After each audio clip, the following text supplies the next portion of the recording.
Now, there's a simple pleasure in finishing a good game, yet sometimes we strive for more. That's a little extra challenge, or maybe a second playthrough on a higher difficulty. It definitely can be alluring at times, even more so if there are achievements or trophies tied to it. What isn't fun, however, is when a game or series adds in a challenge that is, well, just too much. Whether it be an insane amount of grinding to achieve completion, or something far worse, like a tacked-on progression system that utterly breaks the flow. Whatever it is, it comes along and ruins the immersion of the game itself, and can even make great titles actually tiresome.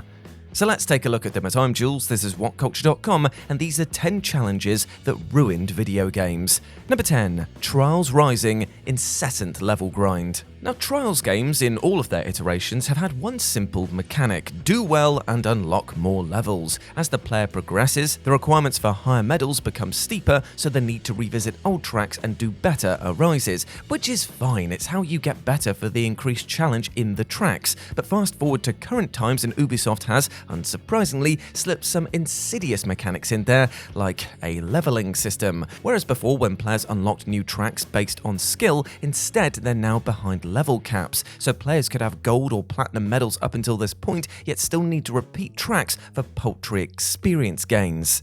It goes completely against the established progression pattern that made Trials games such great fun, and ruins the one more go attitude. Sitting on a bank of medals but still not being able to progress with them just ruins the latter half of the game. If ever there's a case example that Ubisoft's sandbox formula additions can be a bad thing, it's here in Trials Rising. Number 9. Limbo. Die less than 5 times.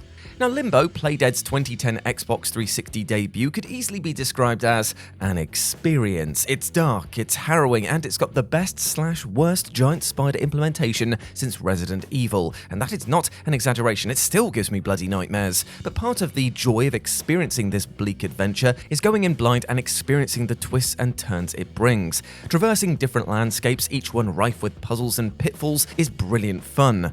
And for the hardcore, there's actually an attached achievement for making it through the game by dying no more than 5 times. If you know the game like the back of your hand, well, maybe you should attempt it. But as a first playthrough, well, it just sucks the fun out of this game. It's impossible for players to take in the nihilistic ambiance if they're getting frustrated and quick restarting before a death is logged. It ruins what Playdead set out to do if players treat death like an inconvenient counter rather than what makes the hazards of this macabre tale part of the adventure. Number 8. Legend of Zelda: Ocarina of Time Dark Link. Now, it's said that mankind's greatest foe is himself, and in this instance, it's very, very literal. The water temple in Ocarina of Time is already regarded as an absolute pain to navigate. Backtracking, raising and lowering water levels, it gets very frustrating indeed. But the Zenith is a midpoint sub-boss in the form of Link's dark doppelganger. An exact copy, it copies every single move that the player throws at it. It is absolutely frustrating to see sword clanging against sword and not getting any attack in edgeways. If you try and catch it out with some strafing and some backflips, well, you may as well just be doing that in front of a mirror for all the effect that it has on this evil, shadowy thing that is before you. Unless you had a friend of a friend who knew the hammer exploit, seeing as this was a pre-internet game for a lot of people, players could indeed be stuck for a long time here. Attrition and patience can only go so far, with many citing this boss battle as the reason that they never ever completed Ocarina of Time. Curse you, other me! Number 7. Metal Gear Solid 4 Guns of the Patriots, the legendary hero. Before the release of the Metal Gear Solid HD collection and all of its trophies and achievements, fans were crying out for trophy support in Metal Gear Solid 4. Never mind that players had to start a new save in order to earn them, because that actually wasn't the biggest hurdle. Having to complete the game a minimum of 8 times was.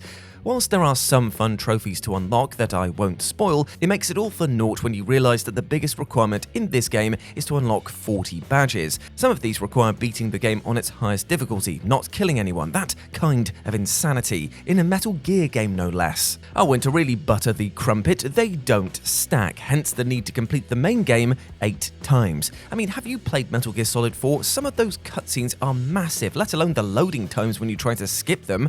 Not for the faint-hearted gutted is an understatement here. This one is for the flat-out masochists. Even us here at WhatCulture, we're Metal Gear Solid fans. Most of us haven't even bothered with some of these. It just doesn't look like fun. Number 6. Mega Man 9, the whole game on one life. If you thought that the Limbo challenge from earlier sounded a little tough, well, a series from Capcom would like to nudge its way in here. Mega Man 9, technically the 10th game in the series, was a return to the series' roots laid out in its NES days decades prior. And by roots, I mean still harder than a stale baguette that's been left in the freezer for a few years.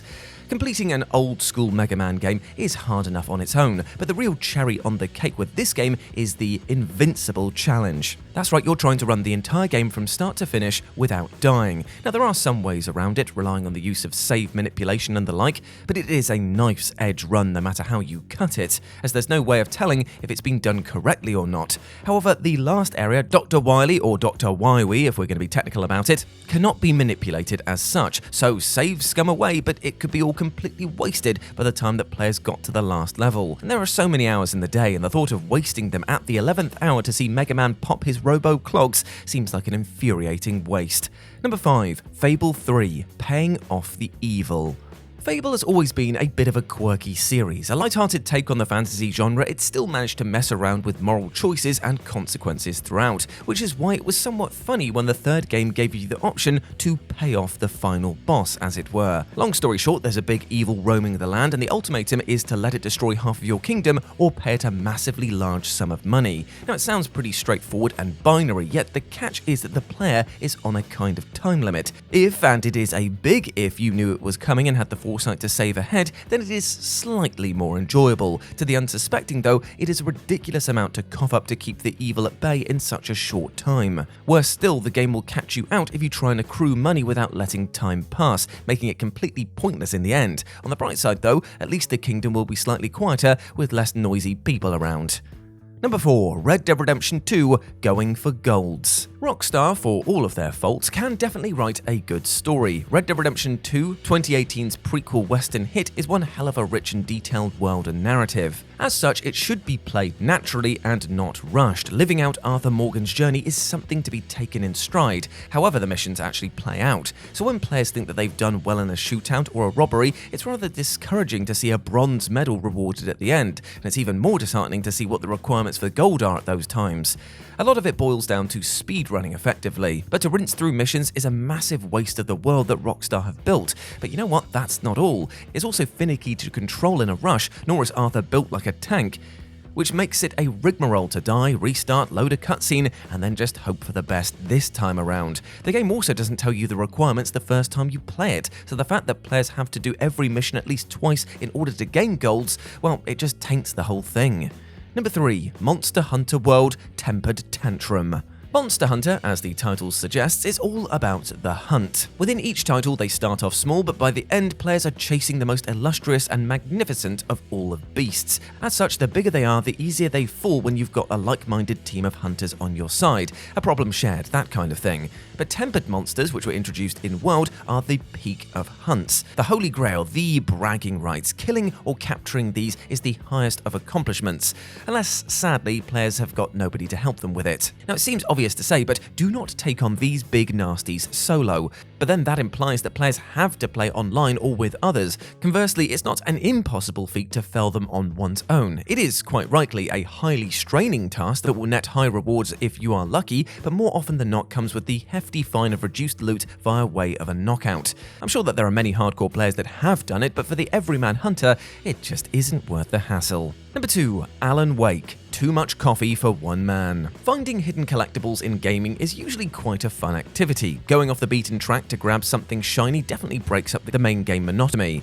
But as games got bigger in scope and size, so too did the amount of trinkets to find. Pigeons, drug packets, and in the tortured writer Alan Wake's case, coffee thermoses. There are 100 of the beverage counters dotted around Bright Falls landscape. And there must be some really careless hikers around here because some of them are in weird places. At first, it's fun to see them shining on the horizon, a little light in the dark as it were. But soon after, as set pieces get bigger and enemies get tougher, it just becomes more of a grind. For those intending to do it, there is a tracker in the main menu. However, that's just a total. There's no chapter or act breakdown to tell players which one that they've missed. And what with the remaster now available, that means that starting the kleptomaniac habit from Flask 1 all over again. No thank you, nobody needs that much coffee. And number 1, Olly World God Tier Grind. Now, Olly World is Roll7's latest skateboarding arcade offering. It is adorable, it is colourful, and it is also really difficult to master. Much like their previous skateboarding titles, Olly World gets progressively harder as tracks go on. Standard as far as arcade games go, I know. But the road to Skate Wizard mastery is a long and thumb-twiddly one, but it is possible to get through the story relatively cramp-free. But it's when the main quest is done that the Skate God adds some additional challenges to the proceedings, and they are insanely difficult criteria per level, like not using ramps or any grinds, or pulling off incredible combos and not wall riding, grinding, or some evil combination to mess with the player's head. And that's just a small example. Later tracks, which are hard already before the added challenge, just become absolutely insane, bordering on impossible without years of practice. As it stands currently, the unlock rate for the Platinum Trophy stands at 0.0%. That says to me that not even the developers have managed to do it. So if you're looking for that sweet 100% completion rate, expect to do a lot of grinding, and then sometimes none at all. Have fun. And there we go, my friends. Those were 10 challenges that ruined video games. I hope that you enjoyed that, and please let me know what you thought about it down in the comment section below. As always, I've been Jules. You can go follow me over on Instagram at RetroJ, but the O is a 0. Hope to see you over there, and you can come check out all of the Warhammer miniatures that I've been painting. But before I go, I just want to say one thing. Hope that you're challenging yourself to do something positive to improve your life in some form or fashion, my friend, because you deserve the best things in life, alright? Like love, happiness, and success. But sometimes it doesn't come easy, and you have to put in the work from time to time. And you can kick things off by just doing this one thing, and that is treating yourself well. You are a massive ledge, and that will never change, alright? As always, I've been Jules. You have been awesome. Never forget that, and I'll speak to you soon. Bye.